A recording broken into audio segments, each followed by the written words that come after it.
সুপ্রিয় দর্শক, আপনারা সবাই কেমন আছেন? আশা করি ভালো আছেন। প্রতিনিয়ত নানান ধরনের চাষাবাদ নিয়ে আপনাদের মাঝখানে হাজির হই। আজকেও এক ব্যতিক্রমী চাষ, পাট চাষ বা শোলাখড়ি যে হয়, সেই শোলাখড়ির চাষ নিয়ে আজকে আপনাদের মাঝখানে। তো এই যে দেখেন, দুই পাশে আমার পাট চাষ, কিন্তু চারোদিকে যদি দেখেন ধানের চাষ। ধানের চাষের মাঝখানে পাটের চাষ করছে।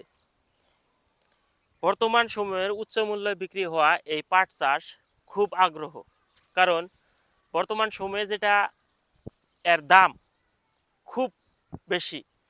বেশি বলতে খুবই বেশি হয়, কারণ বর্তমান আপনার 4,000 টাকা মনে বিক্রি হয় এই পাট। 1 বিঘা জমিতে কতটুক পাট হয় সেটা আপনারা জানেন। সেই ক্ষেত্রে দেখা যায় ধানের থেকেও পাটের পরিমাণটা বা লাভটা বেশি, কিন্তু ধান করা হয় মানুষ খাওয়ার জন্যে। সেই জন্যে ধানের চাহিদাটাও খারাপ নয়, ভালো। যার জন্য আমাদের এই যে আশেপাশে যদি দেখেন, ধানটাও খুবই করছে। যাই হোক বন্ধুরা, পাট আমাদের বর্তমান এমন একটা চাষ হয়ে পড়ছে, আমরা যদিও জানতে পারি না পাট কোথায় থেকে কিভাবে মানে ইয়ে করা হয়, পাট থেকে কি করা হয়। কিন্তু বর্তমান আমরা এই পাট যে বিক্রি করি, পাটের থেকে কিন্তু কাপড়, সুতা, এই যে আমরা পরিধান করা কাপড় চোপড় যত আছে সব এখান থেকে আসে। সেই ক্ষেত্রে বর্তমান পাটের চাষ কম, সেই জন্য পাটের মূল্যটা বৃদ্ধি। পাটে প্রচুর কষ্ট। পাট চাষ যারা করে তারা কিন্তু 1 বছর চাষ করলে আর 1 বছর চাষ করতে চায় না। একটাই কথা, যে পাটে কষ্ট বেশি।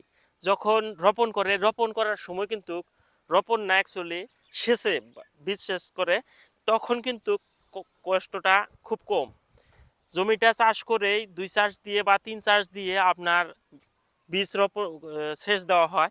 সেচ দিয়ে যখন এই গাছগুলি মোটামুটি 10 থেকে 15 দিন হয়, তখন এই জমিতে পাচন দিয়ে আপনার আগাছাগুলো সাফ করে দিতে হয়।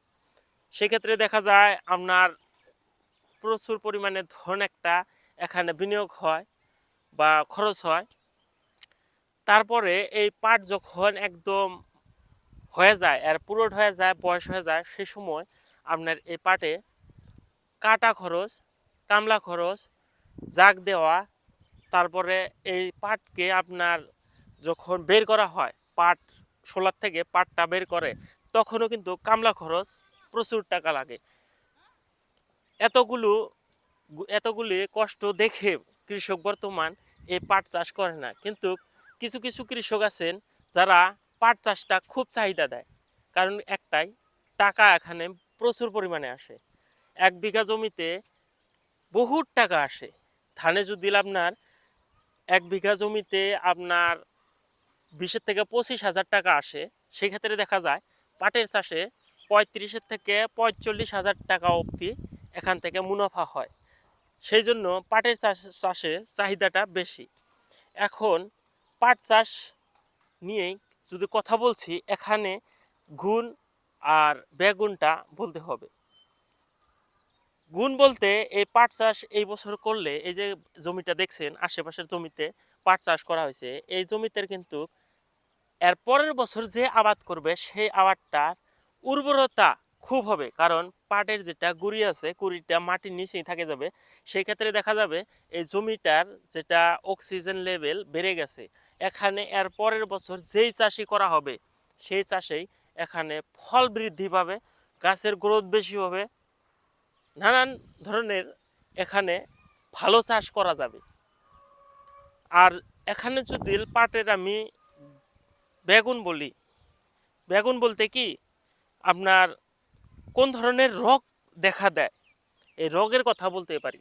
এই দেখেন, আপনারা যদি নজর করেন, প্রত্যেকটা পাটের পাতা ফুটো হয়েছে, দেখছেন? এটা কিন্তু পোকার আক্রমণ।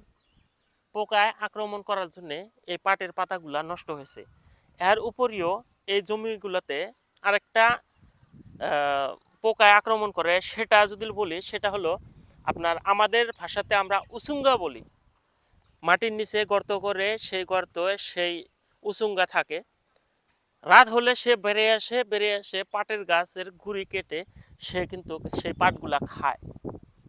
সেক্ষেত্রে দেখা যায় কৃষকের বহুত লস হয়ে যায়। সেই পোকার থেকে পোকা দমন করার জন্য আপনি কিন্তু এই জমিগুলোতে কীটনাশক ব্যবহার করে আপনি সেখান থেকে শিফা পেতে পারেন বা রেহাই পেতে পারেন পোকার থেকে। এই দেখেন এই